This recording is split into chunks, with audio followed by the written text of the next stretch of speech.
কুমাৰিকাটা মৌজা হিচাপে আমি এইটো সিদ্ধান্ত লৈছোঁ, যিহেতুকে চৰকাৰেও এইটোত এটা মানে গৈ এটা হেৰি কৰিছে, সংবিধানৰ মানে হেৰিত এটা আইন আনিছে। গতিকে বিভিন্ন সামাজিক মাধ্যমত আমি দেখা পাওঁ এইটোক লৈ মানে এটা বাক বিতন্ত হৈ থাকে অইন ধৰ্মৰ মানুহ। গতিকে চৰকাৰে নিদিলেও মানে অইন ধৰ্মৰ মানুহে বিভিন্ন সময়ত আঘাত অনুভৱ কৰে গৰু হত্যা কৰিলে। সেইটোৰ কাৰণে আমি এই পদক্ষেপটো লৈছোঁ, মানে আমি যাতে অসমত প্ৰতিটো জনগোষ্ঠীয়ে যাতে আমি শান্তিৰে বসবাস কৰি থাকিব পাৰোঁ। ইছলাম হ'ল শান্তি। তো যিহেতুকে ইছলাম শান্তি, আমি শান্তিটো মনে প্ৰাণে বিচাৰোঁ। বৰ্তমান সময়ত যিটো মানে গো হত্যা, এইটোক লৈ বিভিন্ন সমাজত বিভিন্ন ধৰ্মত মানে এইটো এটা প্ৰতিক্ৰিয়া হয়। গো নিধান এইটোত কোনো ইছলাম ধৰ্মত বাহিৰে বাকী ধৰ্মবিলাকে মানে এইটো কেতিয়াও মানে একচেপ্ট নকৰে, গ্ৰহণ নকৰে। সেয়েহে আমিও কুমাৰিকাটাৰ বৃহত্তৰ প্ৰায় 20টা মছজিদৰ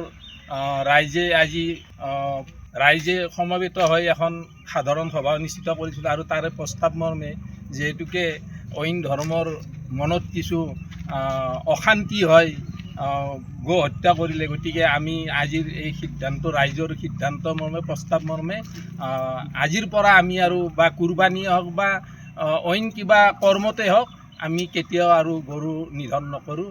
এইটো আজিৰ সভাই আমি সংকল্প লৈছোঁ, আৰু আমি এনেকৈ সমাজখনৰ যিটো মানে পৰিৱেশ এটা মানে বিনষ্ট হোৱাৰ ফালে আগবাঢ়িছে, গতিকে আমি সেইটো কেনেকৈ ভাল কৰিব পাৰোঁ তেনে এটা পদক্ষেপ লৈ আমি আগবাঢ়ি গৈছোঁ, আৰু এইটোৱে আজিৰ সভাৰ সিদ্ধান্ত। বৃহত্তৰ কুমাৰিকাটা অঞ্চলৰ যিমানটা আমাৰ মছজিদ আছে, জামে মছজিদ, এই জামে মছজিদ কমিটি আৰু সমাজ মুৰব্বী ব্যক্তিসকলক লৈ আমি এখন যৌথ সভা পাতিছিলোঁ, আৰু এই সভাৰ সিদ্ধান্ত মৰ্মে প্ৰত্যেকৰে যিটো মতামত গো হত্যা সংক্ৰান্তত, তো অহা যি আমাৰ মুছলমানসকলৰ ঈদ উজ জোহা, এই ঈদ উজ জোহাত প্ৰত্যেকেই জানে কোৰবানী হয়। এই কোৰবানীত অসমত বিশেষ কৰি ভাৰতবৰ্ষৰ লগতে অসমত গৰু কোৰবানীটো বেছি হয়।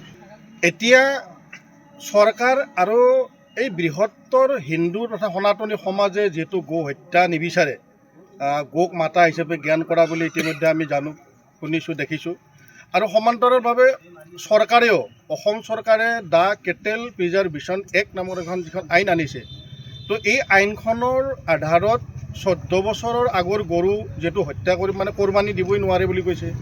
5 কিলোমিটাৰ ব্যাসাৰ্ধত য'ত মন্দিৰ বা নামঘৰ আছে তাত গো হত্যা কৰিব নোৱাৰে বুলি ইতিমধ্যেই এক্টত উল্লেখ আছে।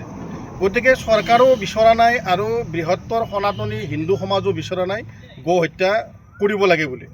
তো সামাজিক যিটো বিশৃংখলতা, তাৰ প্ৰতি আমি গুৰুত্ব প্ৰদান কৰি আমি আজি যিহেতু কুৰবানীটো সকলোৰে টাৰ্গেটত থাকে, ইতিমধ্যে ছ'চিয়েল মিডিয়াত ওলাইছে, পশ্চিমবংগত যথেষ্ট প্ৰতিবাদ আন্দোলন হৈছে।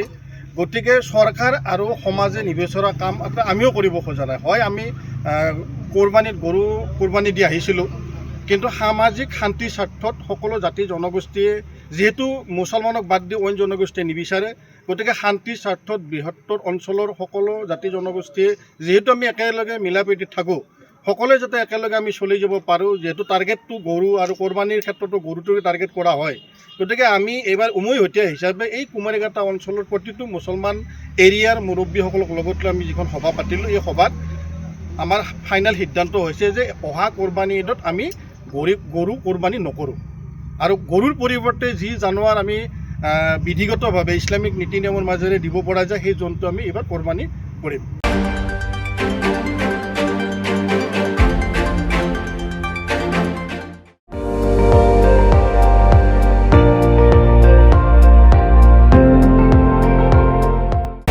আপুনি চাই আছে ND24, সৰ্বশ্ৰেষ্ঠ নহয়, সৰ্বোত্তমৰ দৌৰ।